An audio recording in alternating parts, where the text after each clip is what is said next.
Roxanne, welcome.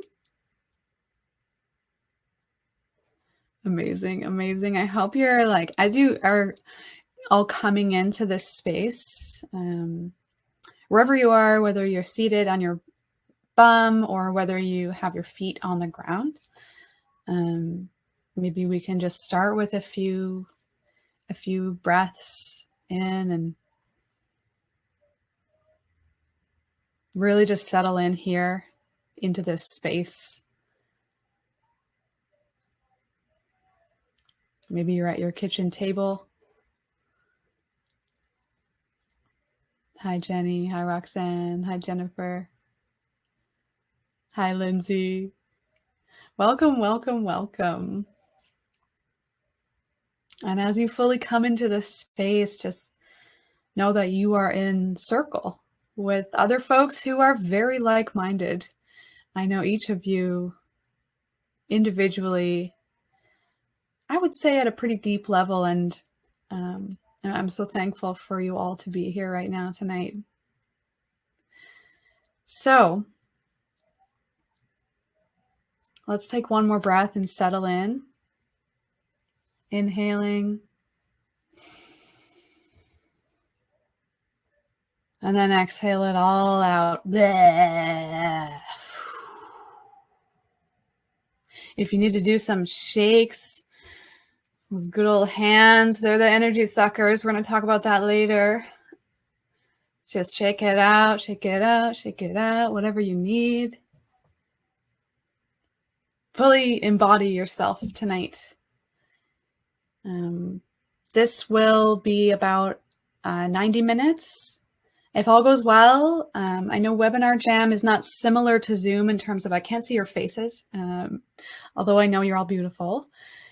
So what we're going to do, I do have some journal prompts. We do have a meditation, and that'll take up a large portion of the workshop. So what I need from you in this moment is to be here present, wherever you are, to have a journal on hand, or maybe you like to write, on a Google Doc or something on your phone, maybe whatever. But I find writing very useful, pen and paper, doing it old school. And today I'm going to talk about time and what it means, maybe what we've defined it as. And it's going to be very experiential because we're here together. We're in this space. We're in this time. So, I talk a lot about praxis, which is not just theory, but actually doing the work.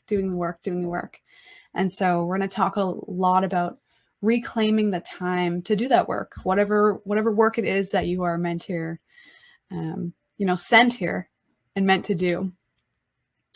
We're also going to talk about what reclamation means. And I hope to set an example for you folks. And I hope I have been setting an example. So I'm glad to see you all here tonight and, carrying the torch. It's nothing to light the candle and share it with somebody once the flame is already going. I have this cute little non-flammable candle here, maybe a bit too close to the flag. So I wanted to light my real one. It is lit. It's over here. You can't see it, but if you need to light a candle to get more grounded into this space, go for it.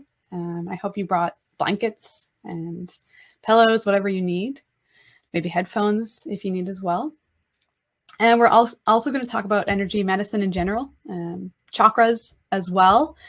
And you'll find out more about those as we go.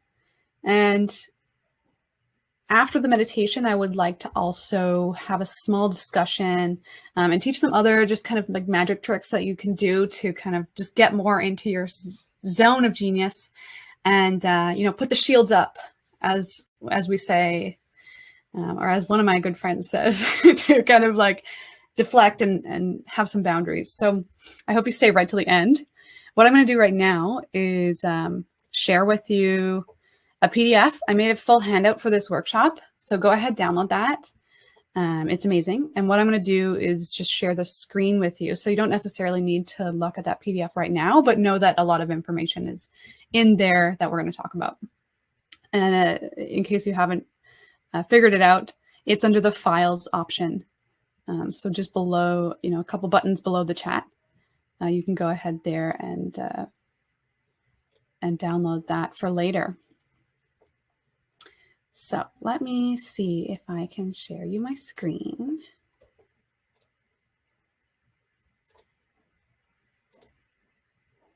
Amazing. Thumbs up if we can see that. Maybe in the chat, just say yes.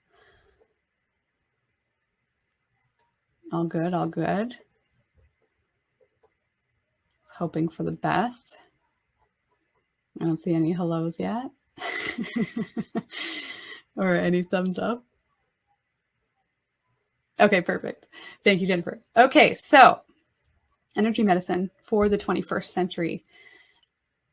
I want to acknowledge first, the sheer depth of energetic medicine and energetic wisdom, how it's really inextricably wrapped up in circumstance, in time and place. And, in our culture, in our spirituality, we cannot possibly go into full depth into a 90-minute masterclass, that's for sure. But what I'm hoping, this is part 1 of this masterclass. So there'll be part 2 and maybe part 3 and maybe part 4. So stay tuned. But of course, energy wisdom and tapping into that is a lifetime of work, if not more lifetimes, several lifetimes. It's also very deeply personal and intersects with a lot of different aspects of social location, race, sex, gender, class, age, ability, all, just to name a few. Safety is very important in your outer world as you explore your inner world. And maybe of equal importance is that, you be patient and be compassionate with yourself as you learn to act and behave in ways to mirror your inner world to your outer. And who am I to guide this wisdom? Who am I? Who am I? My name is Erin Edwards. I'm currently using the pronouns she, they. I'll let you know any different if that changes. But you can use, their, them, they, she, her. All good. I still respond to those. I'm an embodied soul living this lifetime in white skin, in a genderqueer, female-bodied, able-bodied. I'm a Newfoundlander who has had the privilege of coming from a long line of teachers and educators. And I also meet teachers and educators everywhere I go. I also come from laborers, miners, fishers.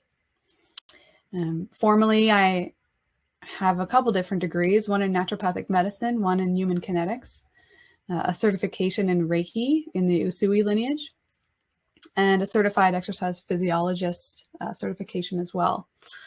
So, informally, I've learned from a long line of teachers, and I want to acknowledge them. We're here right now, and maybe here's a space to acknowledge your own teachers, your own ancestry. I come from Newfoundland, as I said. My background is British and Irish.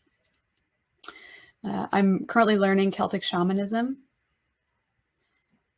I'm teaching myself Irish Gaelic language, which has been a treat. Jihakesh, that basically means good day to you, God to you, literally translated.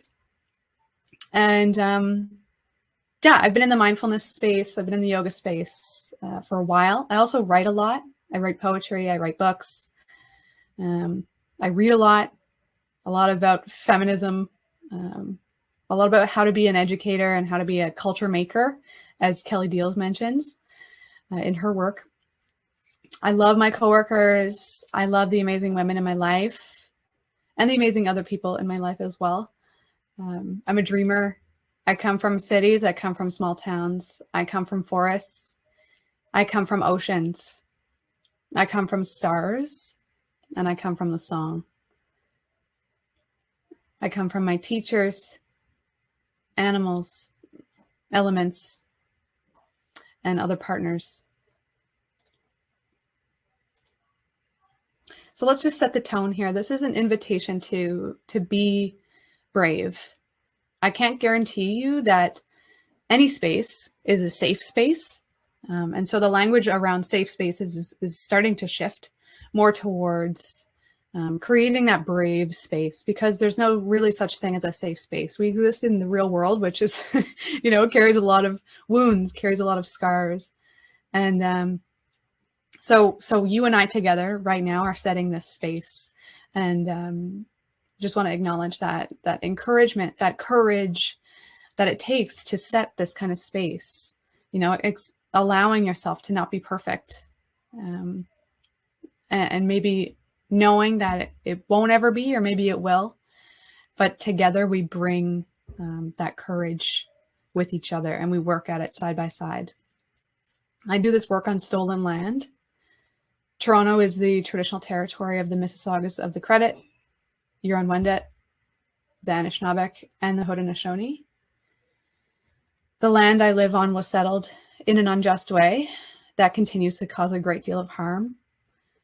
And earlier this year, I took a solid commitment toward actually doing actions toward decolonization.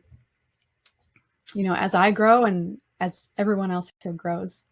The land I grew up on as well. And you see in that picture, that's a picture of Grossmoor National Park. You need to go there. It's beautiful. It's in Newfoundland on the West Coast. The land I grew up on is also stolen. The Dorset and Beothuk people suffered genocide through colonization there. Newfoundland and Labrador is still my home, and is still home to Inuit, the Innu, and the Mi'kmaq people. And at this time and space, I actually can't trace my lineage back far enough to know why my white ancestors came to Newfoundland and ended up being there. And I just want to say as well that I've enjoyed certain privileges from this white capitalist society that we're in. And I understand that. And I'm working from my own social location to really honor the truth and the reconciliation that happens. And so you can actually look up more about truth and reconciliation on my Instagram bio on Reawaken_Co on their Instagram. And yeah, I just wanted to acknowledge that, and maybe put out the space there for anybody in the chat as well to acknowledge where you're from, or, where are you right now? Where are you socially located? Because that work is very important. So as folks think a little bit more, I'm going to brainstorm a little bit with you about what time is. Time has become very meaningful to us all of a sudden. Pardon the pun. It's this weird intricacy that time really has this hold on us in a way that we never really, gave ourselves to time. But somehow we maybe govern time, or maybe time governs us a little bit too much. And that's part of decolonization as well, kind of deconstructing time and really realizing that it is a construct. So, when we talk about reclaiming our time, what does having time mean to you?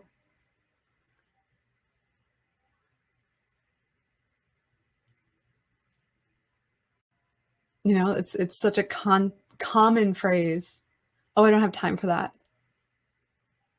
What does having time really mean? Having it. If anybody has any thoughts, go ahead and write them in the chat. It's useful for folks to share so that other people can also, get their ideas on what time is. And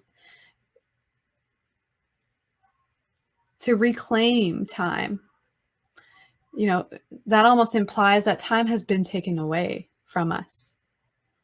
So did someone steal it? Did you voluntarily give it away? Maybe some of us really like to volunteer our time, whether we know it or not, unconsciously or subconsciously. How do we feel about that? Roxanne says, time is related to what you prioritize. Yes. Yes. Thank you for saying that. Priorities. So big. And well, you already see it. It's there in the slide, but we're going to talk about those as well. So what I want from you folks right now, before we get into anything, you have your journal. We're just going to do point form, one word answers of these 4 on the right-hand side here of your screen. Because reclaiming our time is more than just deconstructing our schedules, deconstructing our planners, deconstructing our priorities. It's about continually returning to your heart, maybe even to that gut knowing that maybe guides your priorities, right? Who we are moment by moment. Some people might even call this the space we take up rather than time spent or time well spent or time wasted. So I'm going to ask you these 4 questions and just write the first thing that comes into your mind in your journal. And then I would love for some of you to share afterwards if you feel comfortable. How are you showing up right now in this moment? One word, first word that comes to your head.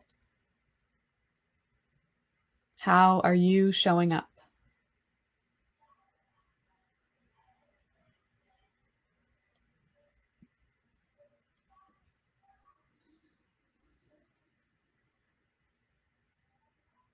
You got that one word. Next question.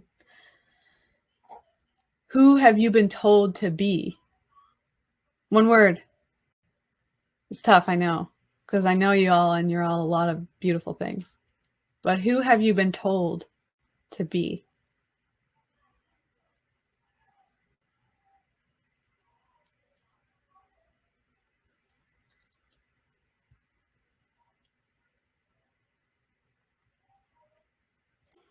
Next question. One word. If time wasn't an issue, what would you do? Or who would you be? Do, be. It's nuanced language.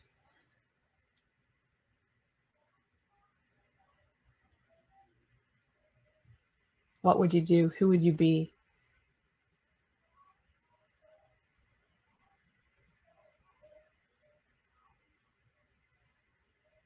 And that person who you would be, or that person, what they are doing, is that person someone who has aligned themselves to their purpose?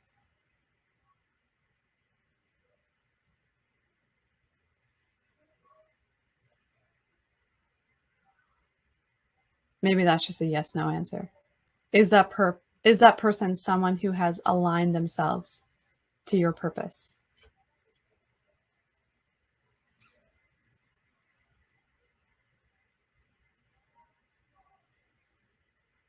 Okay.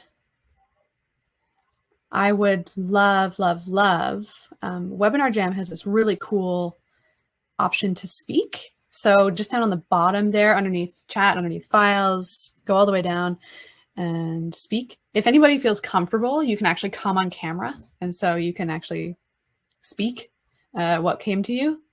Otherwise, I'm easy. You can just write in the chat your answers. Maybe, how are you showing up today?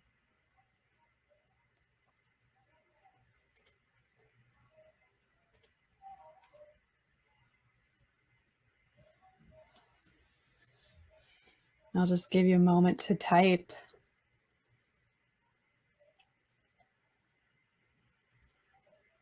Sharing is caring.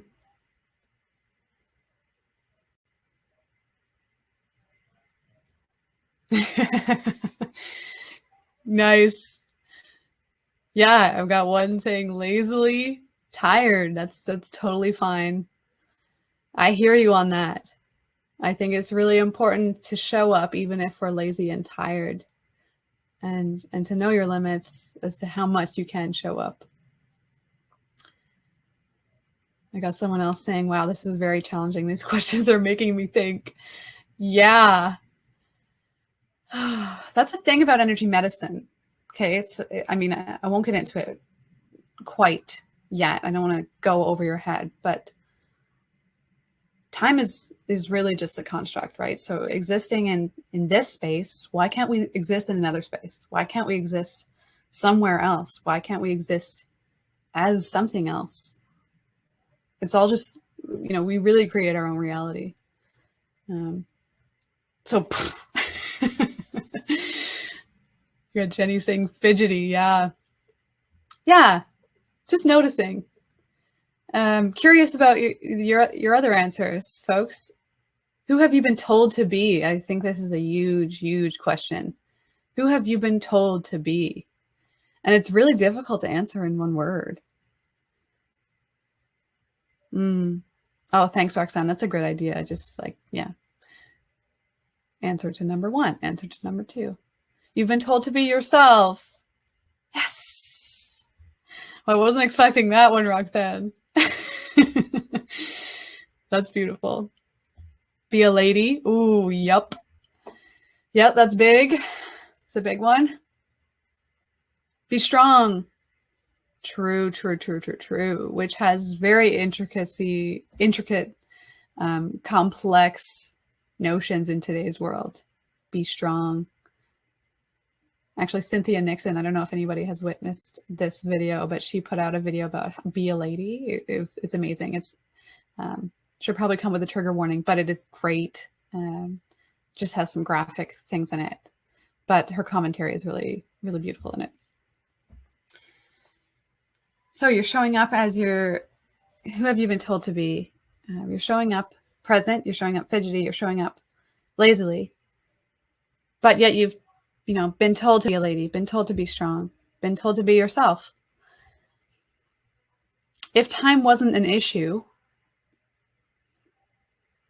what would you do or who would you be? I'm really curious about these answers. Roxanne says, infinitely creative. Ooh, yes. Jenny says, creativity movement coach. Yeah, yeah, yeah. I like that. What else do we got? If time wasn't an issue, who would you be? A performer, a speaker, a healer, creative, infinitely creative. Ooh. Wow. Thank you all for sharing that. That's beautiful. Just take that in. We're deconstructing our notions of what time is, PS. So these answers to the third question are not impossible anymore. Now, is that person someone who has aligned themselves to your purpose?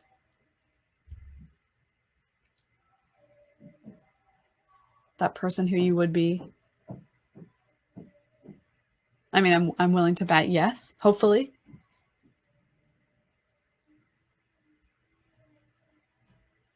I have a yes. Yeah.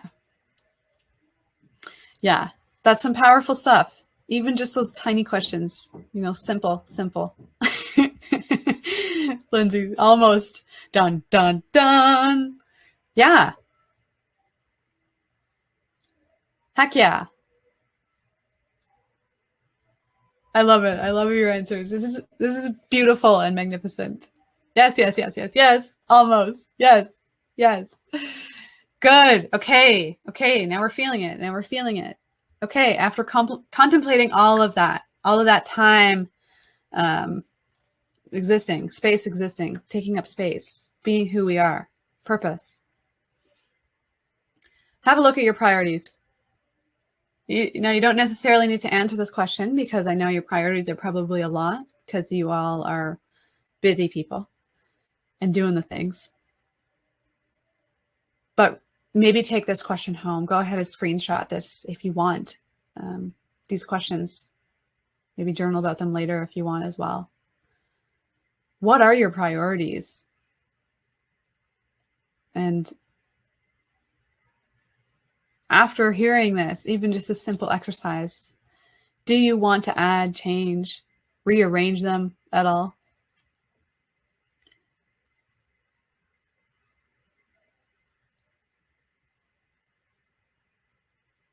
And let's keep that conversation going. Let's, I would love for you folks to message me or email me and see how your priorities maybe have changed or not. Who knows? Maybe you're right on the path. You're right on that path. All right. So if it's okay with you folks, I'm going to move on to this one, which is a doozy. Now, what the F is energy medicine? Whew. I don't know. I am energy medicine. You are energy medicine. Tracy Chapman, one of my favorite singers, she is energy medicine. Her medicine is energy. Her medicine is song. It's beautiful. To start, generally, energy medicine is not considered part of the kind of modern or conventional, what we would call Western or allopathic medicine. You know, since this is the prevailing paradigm of this current phase that we're at in her story, anything outside of that conventional realm, you know, may be considered, you might have heard a lot of different things about energy medicine. You might have heard of being called complementary, alternative, integrative, functional, naturopathic, holistic, woo-woo, quackery, unscientific, blasphemy. If anything, I think we can all agree that energy medicine is against the current of modern day. Now, there's a paradigm happening, and this paradigm is that, you know, I really think in our lifetimes, we are the birthers of this new paradigm. So, you know, I'm not trying to diss another type of medicine. That's not my goal here. It's useful. It saves lives. It does the things. Use your common sense. But, you know, it's really important to note that energy medicine is actually on the precipice of the frontiers of science, like the front of the front. Like, you're on the front lines here, people. Quantum physics, biophotons. So some modalities, interventions, treatments, whatever, they may or may not be, you know, explainable from this kind of siloed scientific perspective that we're in right now. And it honestly, research takes a long time. The research comes out for like government legislation to happen is like 20 years later. We know that from the Canada's Food Guide. You know, so there's a lot of different ways our system works and doesn't work. Now, I believe that it's because that, you know, our common vernacular really doesn't have a clear language to define energy medicine yet, or maybe ever, I'm not sure. You know, our English language also tends to be quite linear, quite abrupt. It can't really take in the emotion or the experience or the praxis, you know, that actual doing, the feeling when we're doing that we sometimes even know to be true, right? So, you know, we are working with medicine that maybe specifically has actually traditionally been integrated into herbal medicine, and that's how pharmacology came about. And, you know, but it, in essence, was intuitive before. So, you know, there's a hint of some sort of truth in that amongst, you know, all corners of the world, there is this intuitive approach that has turned into herbal medicine, has turned into, you know, language even is a medicine, song is a medicine, vibration. So it's that knowing, it's the calling almost to uncover and reawaken to truths that we have already always known, to really remember our innate ability when it comes to our own health. So right now we're in a place in time where we can actually expand our consciousness. Okay, we have been asking, I think, the wrong question. It's not about which medicine is true or what works. It's about learning what feels true for you. And that could be different for me. That could be different for Jenny. That could be different for Jennifer. That could be different for Lindsay. That could be different for Roxanne. Okay, it's totally okay. So with that, you know, you have to take it as it comes and do what speaks to you. Let's see. So before I get into the chakras, I'll just say a little bit more about biofield medicine, energy medicine. It's a field of therapy that's based on interactions of the human energy field with other energy fields, human or otherwise. Okay. As you know, or maybe don't know, the human body is actually surrounded by and emits various frequencies, different kinds of energies. There's electrical, there's magnetic, there's light, and there's also subtle energies. So health and disease, and I know some of you are practitioners here, health and disease appear to be related to the flow or the lack of flow to our energy systems, right? So, like I said, quantum physics kind of provides another framework for that, for energy medicine as well. Einstein, this beautiful intergalactic photo of Einstein here, he demonstrated that matter and energy are interchangeable, right? And so, therefore, our bodies are energy. Matter then doesn't exist in certain places with certainty, but it just shows tendencies to exist. This is Einstein's words. A particle can also act as a wave, which becomes a probability wave with the tendency to exist, right? So it's probable. And the interactions between waves and probabilities are interconnections. Yes. Have I blown your mind yet? So in that view, the universe becomes this kind of dynamic web of inseparable energy patterns. This classic idea of analyzing the world into separate little independent silos almost becomes more crazy at that point, becomes more woo-woo, becomes more quack. So, take this as you will. Therapeutic touch, healing touch, Reiki are probably the most commonly used energy healing modalities, or maybe you've heard of them.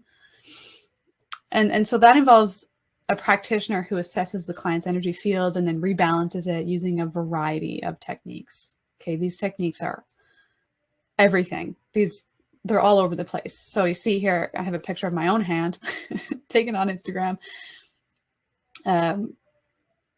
Hands are amazing sources of energy, biofields coming out of hands, of Qigong practitioners, of Tai Chi people, of Reiki practitioners. You don't have to be a practitioner to have energy coming out of your hand or going into your hand. Physiotherapists use machines that actually have electronic magnetic frequencies in them. Prana in yogic philosophy, the prana is the breath. And even in Japan, the ki, spelled Ki, which is like the life-giving energy that sustains all things. So there's a lot of different things here, this opportunity to bring kind of waves into the system and acknowledge that it's all happening at once, and that sometimes there's stagnations or blockages depending on which culture you're coming from.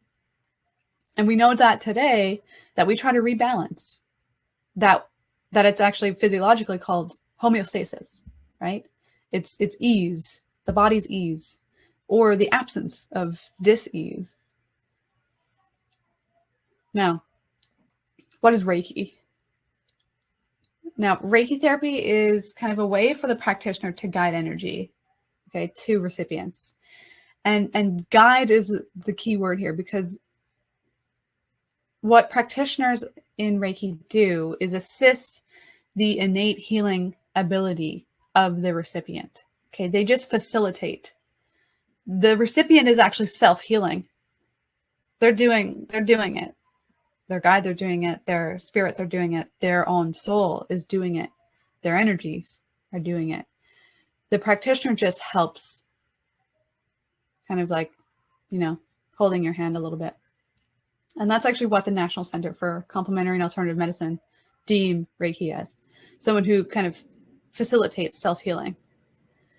And it's generally accepted that Reiki, if you don't know this already, Reiki therapy began in Japan with Dr. Mikao Isui. And he was a spiritual seeker who undertook this 21-day penance. And he fasted and he went on Mount Kurama, sorry, here in Japan. I'm just pictured here in the middle. And after 21 days, he received this download of information, this attunement, as he called it. And then he kind of went down from the mountain and he said, okay, I'm going to teach this Reiki therapy. This is therapy. It's part of your spiritual practice, but it's not a religion. It's just, this is it.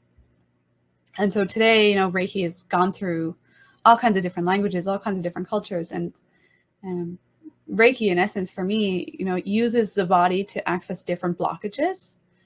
The chakras specifically of the body to access those blockages. And there are parts of the subtle and the physical, and it brings healing there. It brings light there. Also, I just wanted to mention that Shamini Jain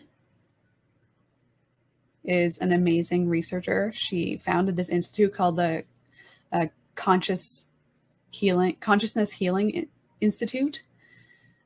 Fabulous. I'm actually going to give you this YouTube link before I forget. I'll write it in the chat. Open that up, watch that later. She's great. And there's a few other resources and articles in the PDF that I gave you. So, any questions so far? We're going to get into the meditation really soon, but what I wanted to do for this part one is talk about specifically two chakras, the first two chakras, and then we'll get going into the meditation. So the chakras represent the interface between the subtle energy structures. So, you know, these structures could be bodies, subtle bodies, physical bodies, so on, with your own physical organs. Cindy Dale has a great book as well called The Subtle Body that discusses this in a lot of detail. So the word chakra, we need to talk about that, the origin. It's a Sanskrit word. It literally means wheel, spinning wheel. Okay. So the word chakra has come from Hindu lineage. Okay. More than 4,000 years ago, the chakra system was classified as this esoteric anatomy. Okay. Just the same as we study organs and endocrines and, you know, all kinds of systems, cardiovascular, et cetera, in the body. It was an esoteric anatomy. And so that descended into the Vedanta philosophy in India. And around 800, before Common Era, they were written down in the Upanishads. And that's important. So when they were written, now it's a thing. Okay. This is how the world has been working. So let's be clear though, chakra is, you know, the word, the most commonly used word nowadays for kind of spinning wheels of energy. And by spinning wheel, I mean going both ways. Okay. So, you know, I have my heart chakra here. It's not just emanating, it's also taking in, right? So going both ways, receiving and giving. So that's the common phrase, the common word that we have, chakras. But there are actually many other cultures around the world that understood that idea. Whether or not they had 7 different things is another, you know, another story. 7 different representations of that. But, you know, it goes back as with the Ethiopian Dravidians. They practiced tantric yoga. I think they actually think in history that they practiced it before Tantra was a thing in India. The Mayans, if you read some texts, the Mayans actually also say that they taught energy medicine to people in India. I'm not sure how that happened. It was because the Mayans are in Mexico, but who knows? You know, the Cherokee, the Incan, the Celtic shamans, the Norse people, the Tree of Life in Jewish Kabbalah. There's also Egyptian and African Kabbalah. So there's a lot of similarities throughout the world on how kind of like these energy vortices, is that the plural for vortex? I'm not sure, vortexes. You know, they all understood that there was this path whether it's called meridians in traditional Chinese medicine or nadis in, in India, lines is another one they use, so that all kind of translates into the transportation of prana, of chi, of ki, of breath, of spheres on this soul's journey, this soul's evolutionary journey through this serpentine flow of Kundalini, which again, if you know a little bit about Hindu tradition, is, the Shakti is waiting at the base of the spine, and in your soul's lifetime, which could be many physical lifetimes, it goes up and up and up your spine and meets at the crown chakra. So yeah, there's just a little bit of that. So it's with great honor and reverence for, the use of the word chakra that we use that word. And it's important to know, our soul's journey within that. There are actually several chakras. So several places of connection from our physical body, our physical organs, to the rest of the energy fields. But the main, I guess, most common are 7. And so what I have here, goes all the way from the root, the sacral, the solar, the heart, the throat, to the third eye, which is almost considered the highest chakra in the body. And then the crown chakra, which might, several people say several different things about the crown chakra, but it's either like right at the crown or a little bit above. So there's either 6 or 7 kind of main big common chakras. I mean, unfortunately, I was like trying to rack my brain how to really teach all of these chakras in this amount of time that we've allotted. #reclaiming. And I'm not sure that we could have done that. So today, let's just focus on the first 2. So the root chakra. And please, if you have any questions or anything, I'll kind of breeze through these a little bit quicker, and then we'll do the meditation, and then we'll come back. So the root chakra, is the first one. It provides that link between our energy system, so the systems around us, with the physical world.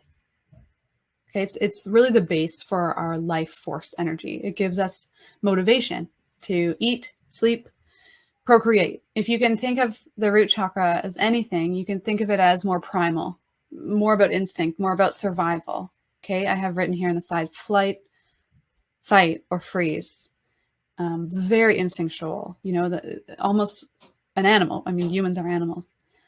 So it's, when it comes to psychological, maybe more spiritual aspects of the root chakra, it helps us develop our, personal integrity, our sense of belonging, our community, that rootedness feeling that we have, that connectedness to the earth. It really gives us a place to take root and to flow, to keep flowing, to keep rooted in the energies that propel us forward.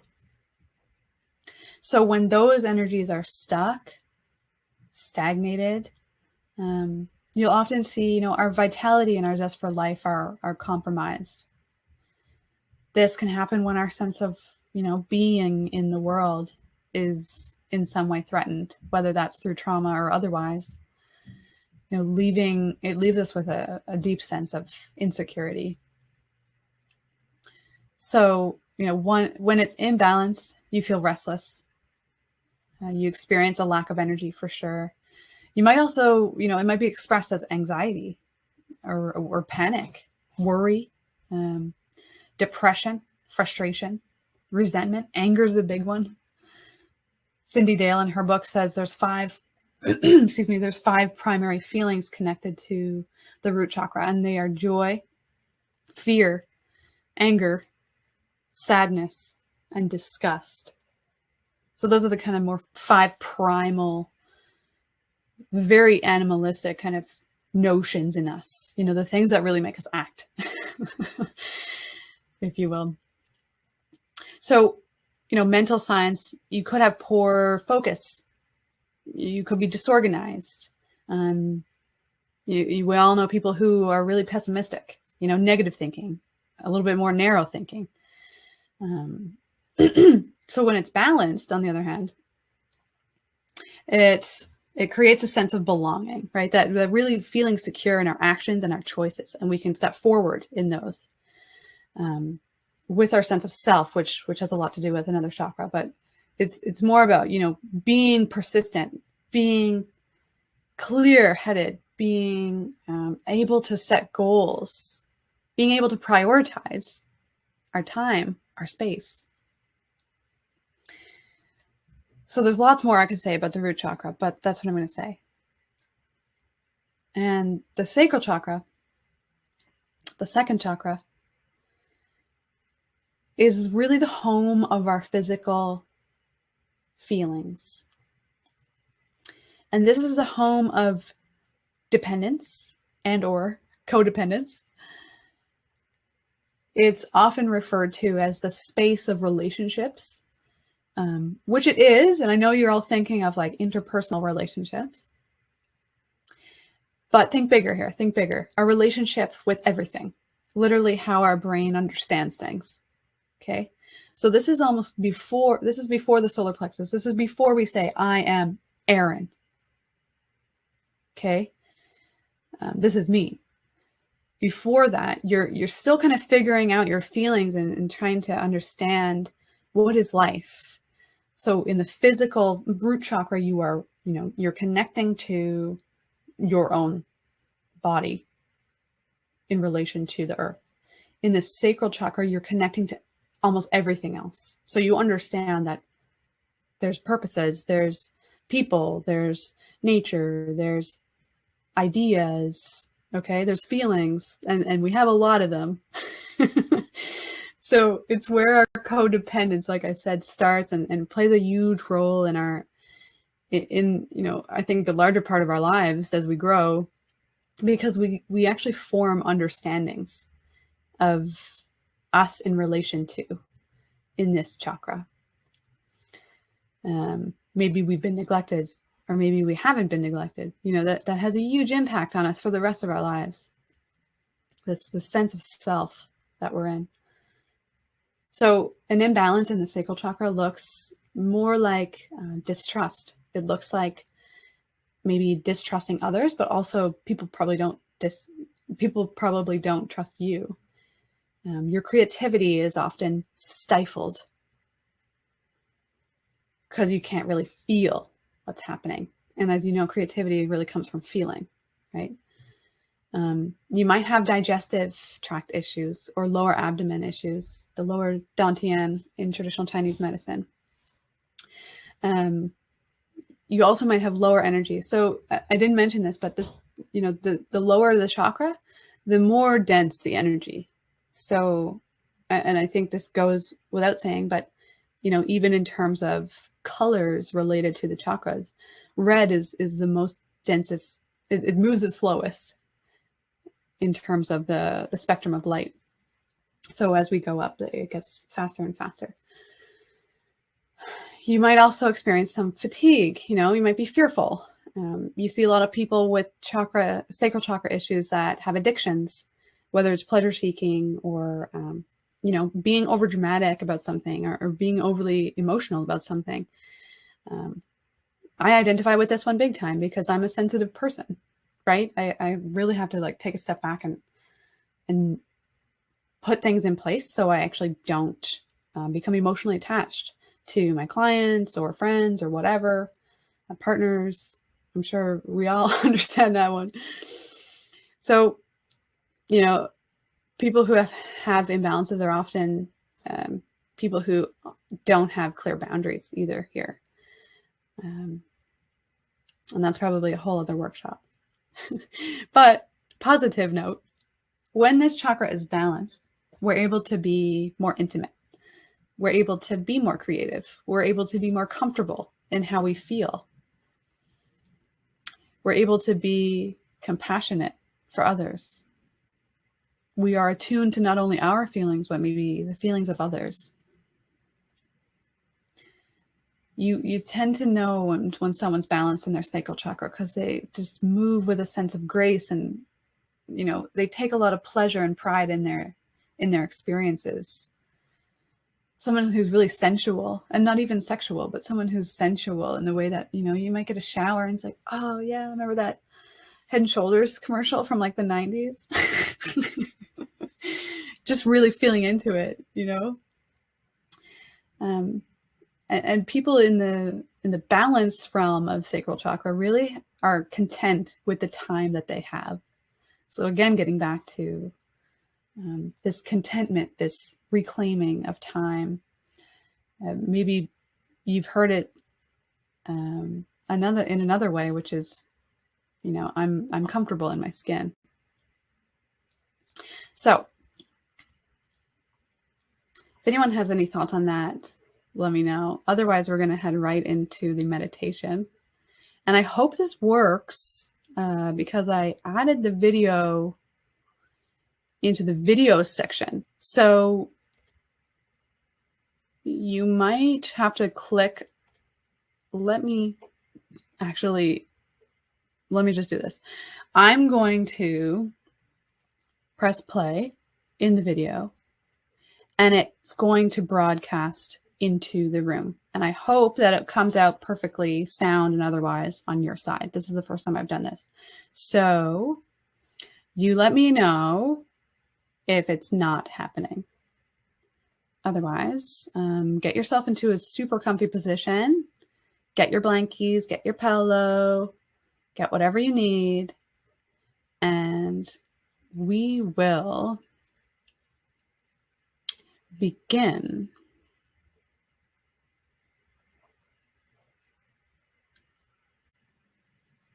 Really see what's behind your mind's eye.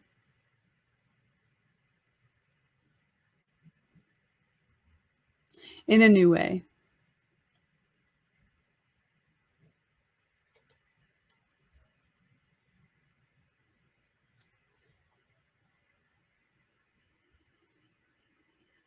Feel deeply into your body now.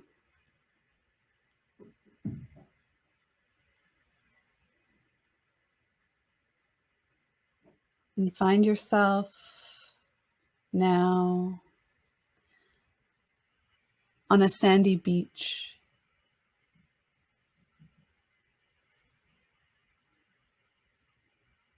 And as you take more breath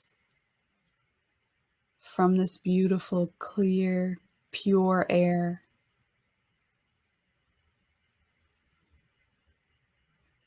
you begin to feel your feet on the sand.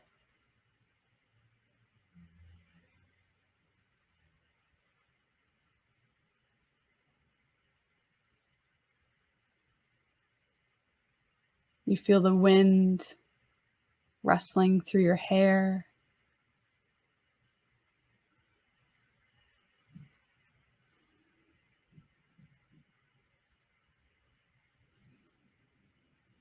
And the next few exhales, you just let go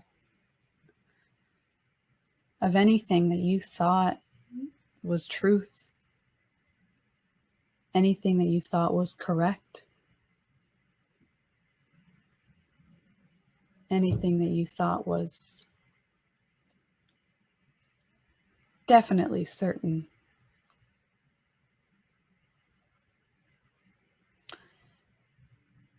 And as you walk along the beach, you see a tree.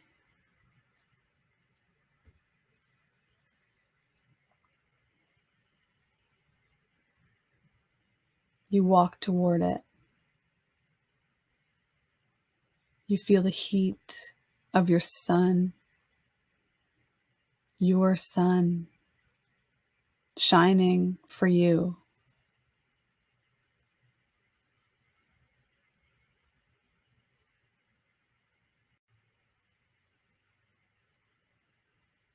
You see the tree now close up.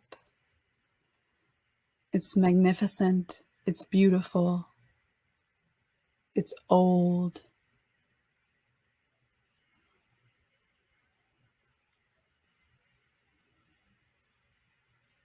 And as you feel its bark and you walk around it, a door appears in the trunk of the tree.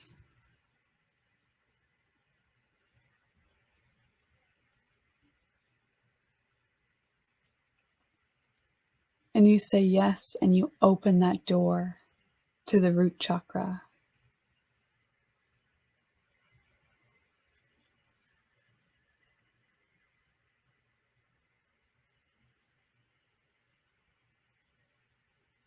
The tree is asking you to root down into the sand now. It's inviting you to sit and just be with tree.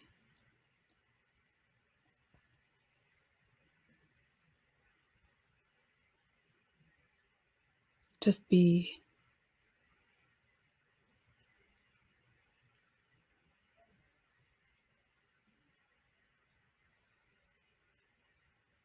You feel your own roots spreading wide, just along underneath the surface of the sand. And you feel them go deeper and deeper into the earth.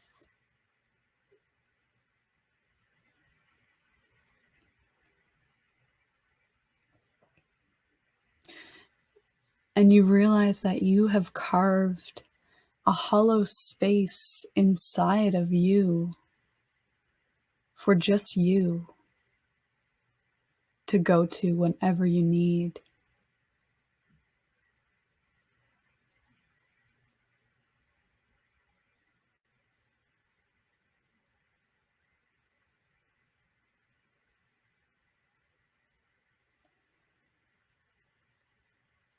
Somewhere in the distance, you feel the wind blowing, but you are so rooted it doesn't even faze you.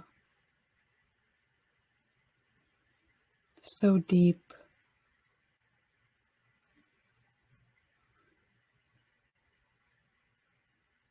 You lay your hands on your hips.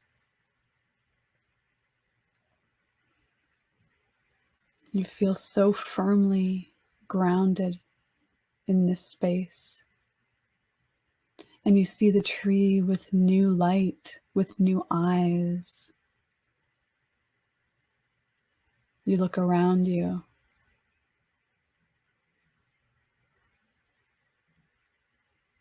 And you understand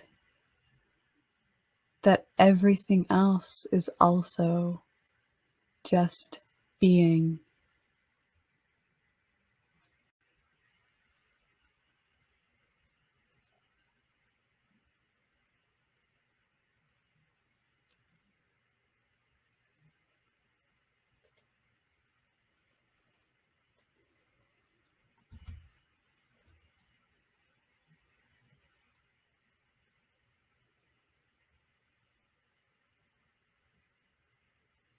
And you breathe into this space.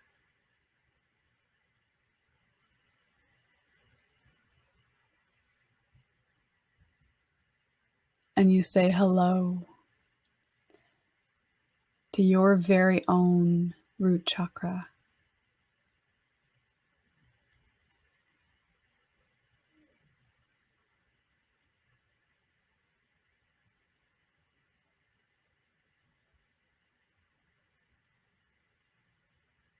And you're able to feel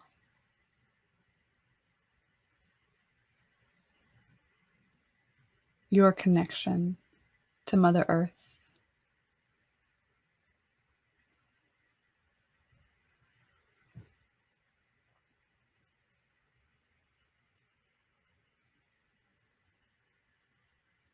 And as you take a full deep breath in, you look up and you exhale that root chakra away, knowing that it's there whenever you need to return, whenever you need your own little nest.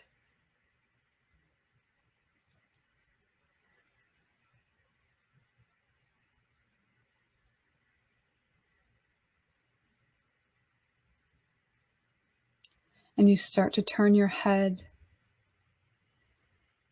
and you see an orange door appearing now, just beyond the tree bark.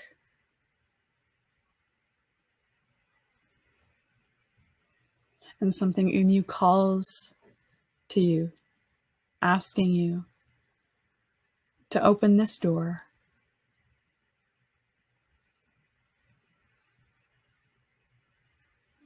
And so you walk across the sand and you head toward this beautiful golden orange light. And as you approach the door, it opens for you.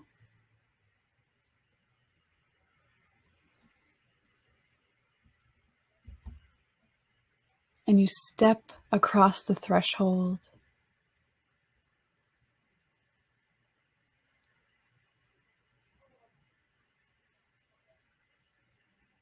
And take a big, deep breath.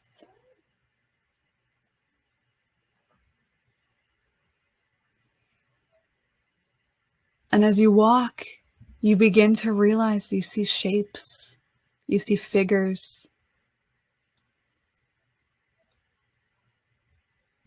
you see your ancestors.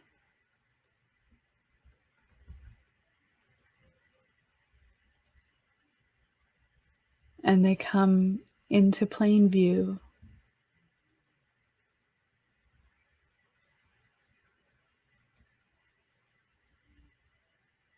There are those that have passed on, and there are also those that you do not recognize. Perhaps your future ancestors. Perhaps other versions of yourself.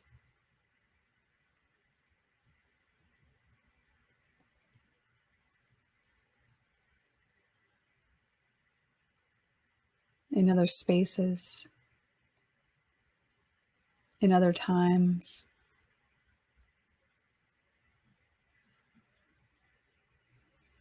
And yet you recognize each of them with a deep knowing, with that gut feeling.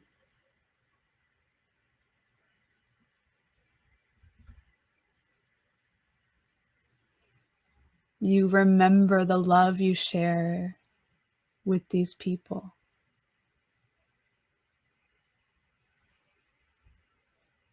You start to piece back together.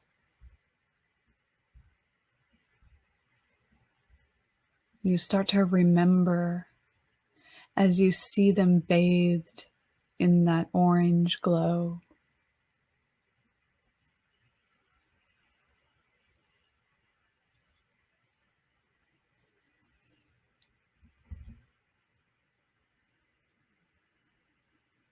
And you become very attuned to your very own stomach.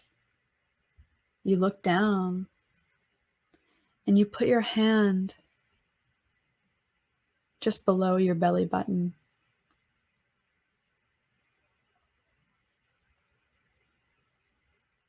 And you begin to witness the threads that tie you to everything else, to people, to place, to land, to the stars, to the moon,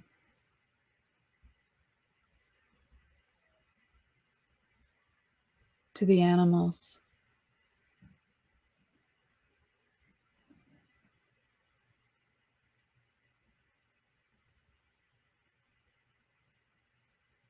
To whatever else is coming into your mind's eye right now. You see it clearly.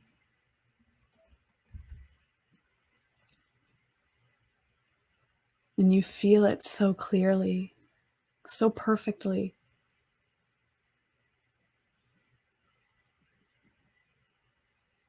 And somehow you know that this knowing has always been right there. And with a deep bow, you say thank you. Taking it all in with another inhalation.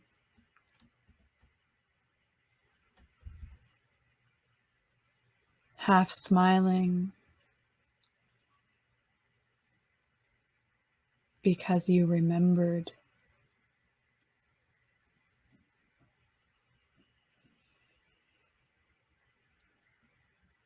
And as you back away from this space,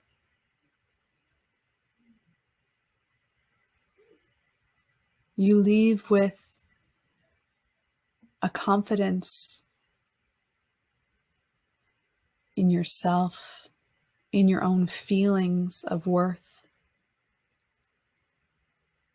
in your own understandings of you in place and in time.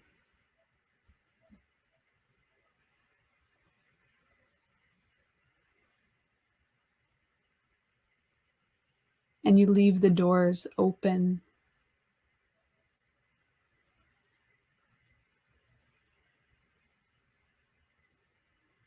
because there is more connecting to do.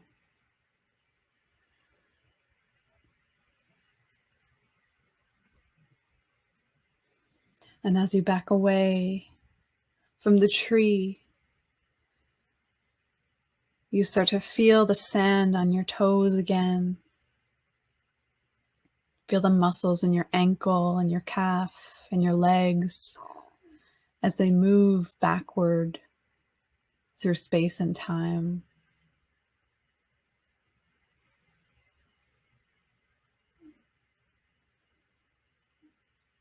And you're being witnessed by everything that saw you through those open doors now.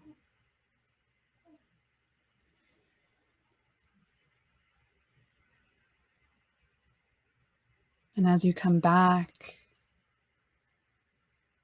maybe feeling what the air feels like on your face in the room that you're in.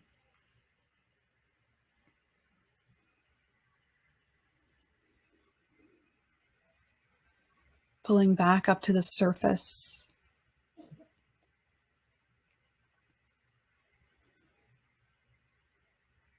Pulling your soul back into your physical body.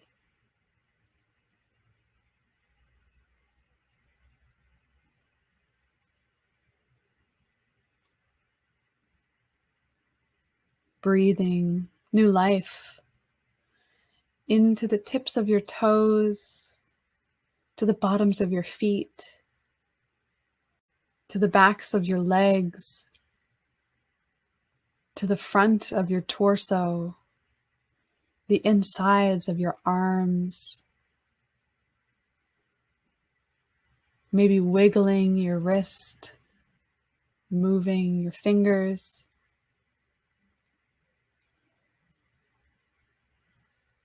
This is home.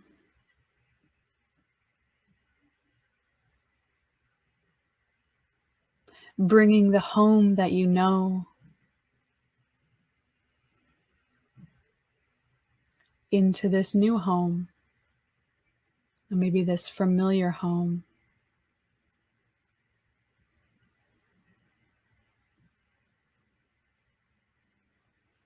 And you bow in this body, maybe clasping your hands together, saying thank you, thank you, thank you. And when it feels good for you to come back fully, taking a few deep breaths as you need, as you feel is right.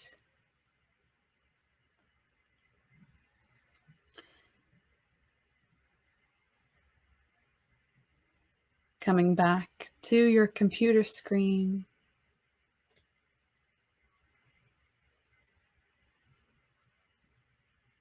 saying hello again to your body in this space, in this time.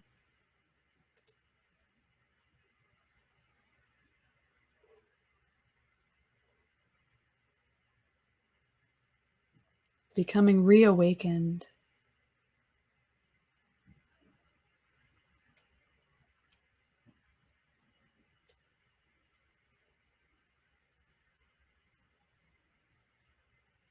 And welcome. Welcome back.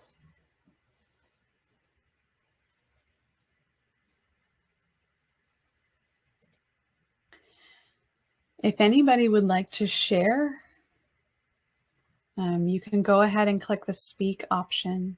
I will allow you to come on the screen and share if you like. You're amongst friends here. And maybe if you would like as well to just write a few notes in your journal at this time if you don't feel like sharing with anyone else.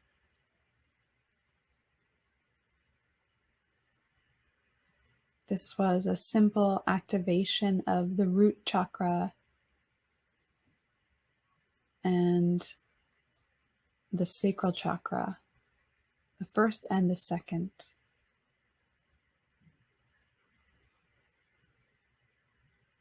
Thank you, Maddie. It's nice to see that it was very peaceful.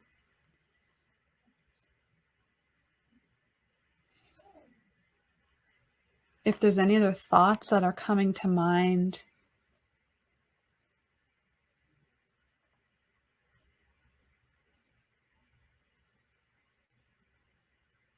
please share.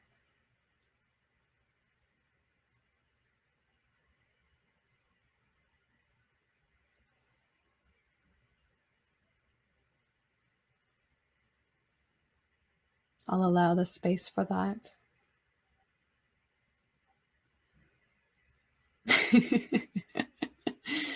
Yeah. The ocean is calling you, Jenny. It's calling me too. I feel you on that. What is it about the ocean anyway? I think there's some sense of, island time. I'm from an island and we operate on island time. It's really that just, coming home, welcoming you home. The water for so many of us, I think, is a place of safety, which is interesting because it's taken a lot of our ancestors' lives.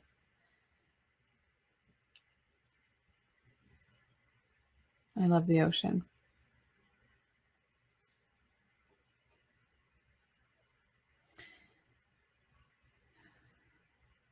Thank you for sharing that, Jenny. Thank you for sharing that, Maddie. Peacefulness, a coming home. Roxanne, thank you. She says she was surprised to be able to visualize. Usually it's tough. Yeah, no rush. No rush here at all. Just being. Just reclaiming. Truly reclaiming your time. And if, whatever element came up for you today, maybe it wasn't an element, maybe it was an animal, maybe it was a person, maybe an ancestor, maybe it was a thought that just kept appearing. That's the medicine right now that's showing up for you.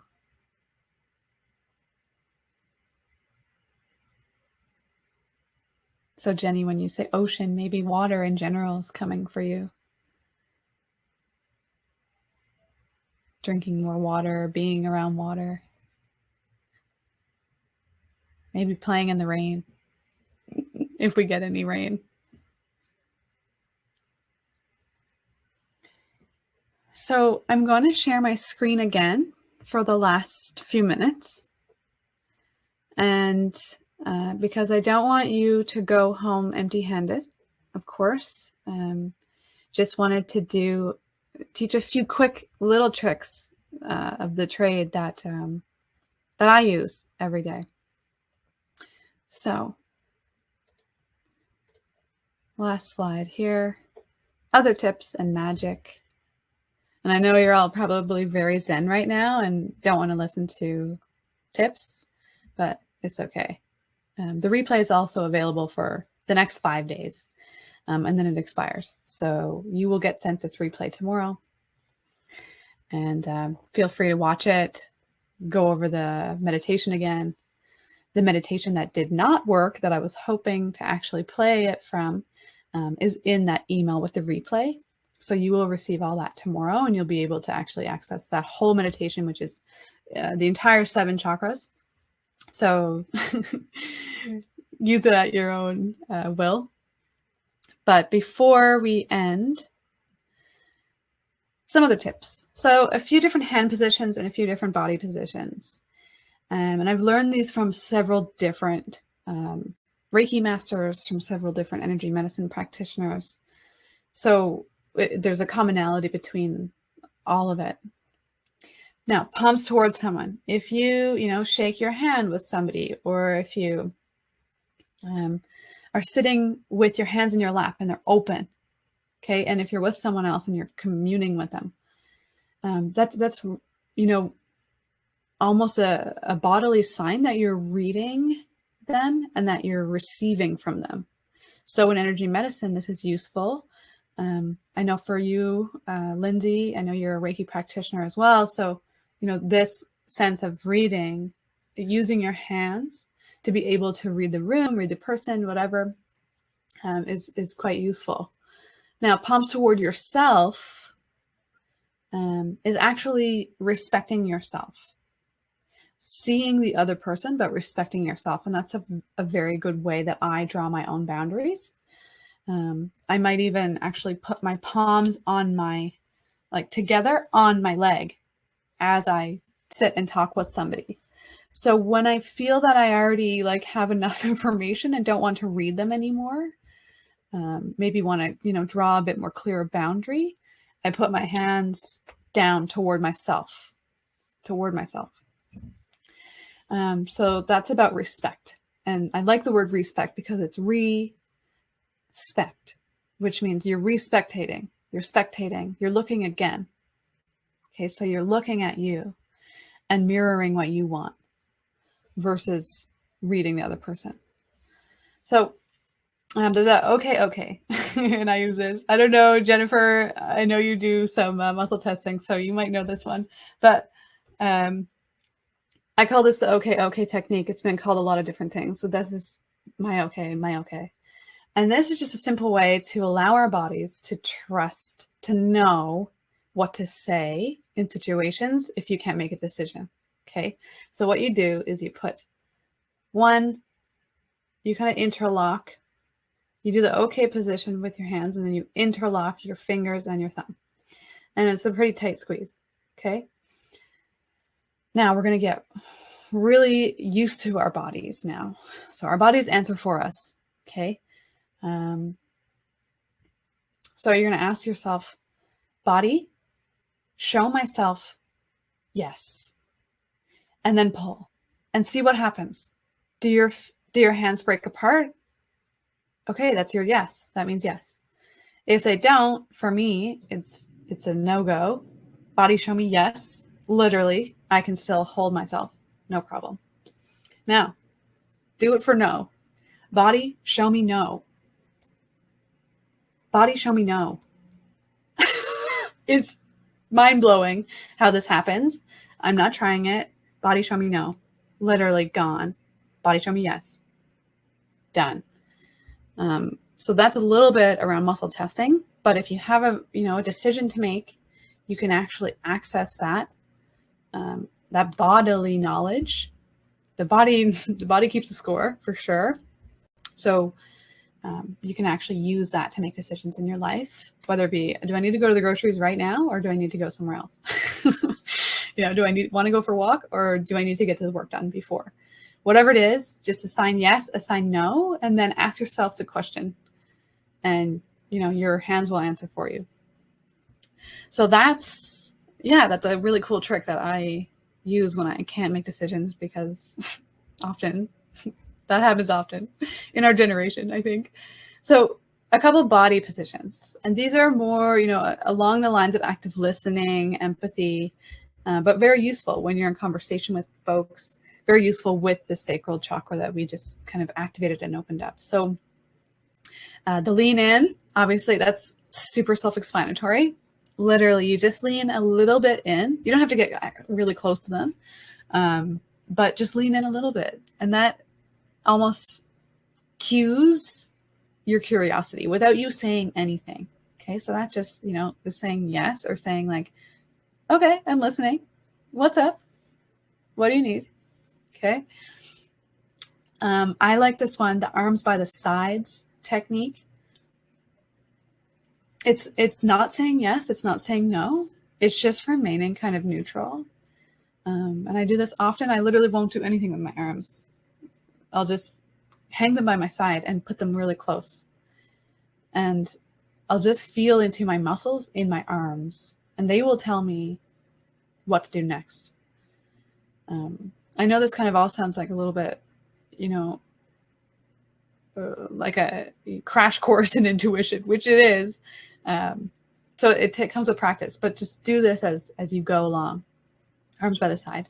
Yeah, I'm curious. Maybe the answer is yes. Maybe the answer is no. I'll find out. And then just like let it happen as it will. Cross-legged, cross-arm. I've been saying this for years. It works for me. Maybe it doesn't for you, but you have to try. Just means no. Okay. And it doesn't mean you're going to stop talking to this person, but I do this often with clients if they're just like yammering on, and maybe they're triggering something in me that I don't want to show or I don't want to react to. I'll just cross my legs. Okay. Yeah, crossing my legs, no problem.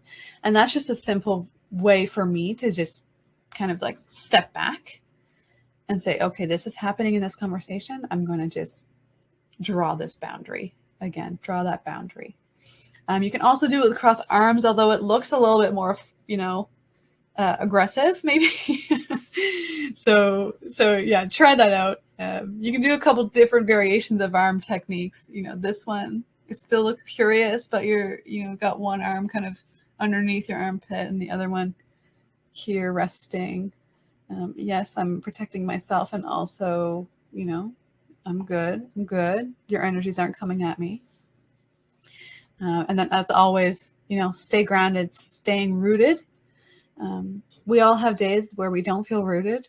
We all have days where we don't feel grounded, and that's totally, totally fine and totally normal. But just to get a little more grounded within the space, obviously you can use breath with this. But I always ask myself, okay, how have I been sitting? And currently my legs are crossed, one foot's on the floor. So I'm going to put both feet on the floor. I'm going to square myself to whatever I'm doing. And I'm going to have a slight bend in my knees. That really works if you're standing, big time. Really square yourself, position your body weight on both your hips and a slight bend in your knees. Oh, it's magic for grounding. Absolutely. So hot tip for these ones, there's a few extra that I teach in my like one-on-one clients and things, but I'm beginning to put Instagram, IGTV videos up on the chakras, up on some techniques. So check me out there. If you don't already follow me, it's at the Erin Edwards. So it looks like the Erin Edwards on Instagram. So let's see what else I have here. Oh yeah, this is it, folks. You're all amazing. You stayed right till the end. I know you were engaged despite technical difficulties, which I really appreciate. So go ahead this week and maybe do that actual meditation. It has beautiful music in the background. I'm so sad that the music didn't work out, but if anybody wants to speak right now, or, even just, add some commentary, feel free to press the speak button. I know that I don't want to put any pressure on folks. You don't have to actually come on camera to do that. You can just write in the chat. But I would love to hear your thoughts on this whole masterclass, part 1. There'll be more. And I'm actually launching a dedicated mindfulness meditation space called the Den. So all of us can meet at the Den. It's a drop-in. You can also pay monthly, whatever you like. Just go ahead and check it out on my website. It's the same as my Instagram, theironedwards.com/the-den. And we're launching next Friday. So not this Friday, but next Friday. You can just drop in $6 or whatever you can, pay what you can. Or you can, choose to come every month, do $24 a month, 4 weeks times 6, or pay it all and save a few bucks and just pay $250 per year and just come every Friday. No pressure either way. There's a few other ways to contact me. My email is hello@reawakenco.com. I mentioned both my Instagram and Reawaken_Co Instagram. So a few things are going on. Lots of stuff happening in my life, which I love, and it's all good. And anybody have any questions right now, anything that's coming up for them, I'll allow a couple minutes to have a discussion maybe, or a chat. And if not, no big deal. We can all go out with this knowing that we have activated a few of our chakras today and learned a little thing or two about energy medicine. Thank you, Jennifer, for coming. Thank you. I'm happy to provide this space. And like I said, these master classes are going to go further. I'm hoping that, we'll generate a few more people that will join into this space of intuition and into knowing. And really, in essence, if folks, I didn't really explain what Reawaken does, but we are a referral network, but we're also doing a lot of work to dismantleize and decolonize the healthcare and wellness spaces that exist currently. And that requires, doing a lot of mindfulness and meditation and self-work. So that has been, kind of my journey. I think for my whole life, but especially in the past, I would say 2 years or so. And if you would like to join me, I need this, I need community, I need space, I need company. I think we all do. So yeah, thank you for joining tonight. Thank you, Roxanne, for being here. It's a pleasure. Folks as well, if you feel called to go back into your journal and maybe flesh out a few more answers to those questions that I had put up on the screen. Jenny says, I had a friend next to me. She's never done meditation. Okay. So did she join? What was her experience? That's cool. That's great. And if folks forgot to download the PDF, it's still there in the files. It's up and running. And the questions are also in that PDF. There's actually a lot of information on the, page 10 and onward is mostly just like people that I love doing great things that are influencers and you should also follow. What's Reawaken? How do we help practitioners? How do we help patients? How do we help clients? What do we do? Our goals and our values, and how to connect with us further. So I just wanted to include that stuff into the PDF as well. And if you have anyone that's, in need of mindfulness, meditation, in need of maybe a healthcare journey that is outside of OHIP or MCP in Newfoundland, the kind of government, kind of Western allopathic care model, I'm your person. Just book a consult with me. It's just 15 minutes. You can do free session. You can book through my website. And I would love to hear from you. Oh, wow. Jenny's friend. That's amazing. She was in it, saw the ocean. She was so relaxed. Fell asleep. doesn't have as much stress in her neck and jaw. That's beautiful. Thank you, Jenny's friend, for joining us tonight. Stress and tension are a big one, and things that we don't even know are accumulating in our body, right? So, you know, I think all in all, you all should be very proud of yourself because you've reclaimed a little bit of your time tonight. Going forward, you know, there's lots of different things. You can go on Instagram, you can look at anybody is Instagramming and posting about, you know, morning rituals and evening rituals and mindfulness and everything else. So do what feels right for you.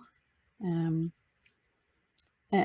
really truly give yourself some time to really get to know you, you know, and that includes a morning ritual, or maybe it doesn't, or that includes journaling.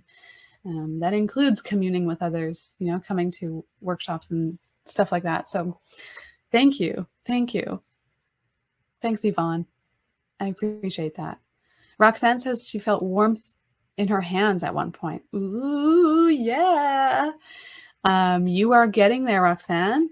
The hands, like I said, they're one of the places that we receive and give energy. Healing hands. We do really have healing hands. So I appreciate you sharing that, Roxanne. Through our feet as well. I mean, you're trained in Chinese medicine. You know a little bit about acupuncture and the gates, right? The 4 gates. Ding, ding. In our feet. Ding, ding. Lots of inner and outer passage of energy. Those meridians, those lines. I feel good. So folks, this was an episode of Inspiring Insights. I run this every Wednesday live with usually a practitioner alongside of me. And we talk about all the good things they do and what they can offer for folks. But this one was specifically me because I do mindfulness and I practice Reiki. So I wanted to kind of, you know, take energy medicine into the 21st century and make it more accessible for folks and make it almost less woo-woo, but also I think a lot of folks need permission to be, to just go beyond and not always, you know, fit into that box of structure that we've somehow created for ourselves, or maybe society places on us. And I've been doing a lot of that work myself in terms of gender identity, and I appreciate y'all for being supportive and just like sticking with me. And even if you don't know, you know, what pronouns to use for me, it's all good. Just say they for now. And if you get caught with she and everything else, it's okay, because I'm in transition, but not transitioning to male. I don't think I want that. So there you have it.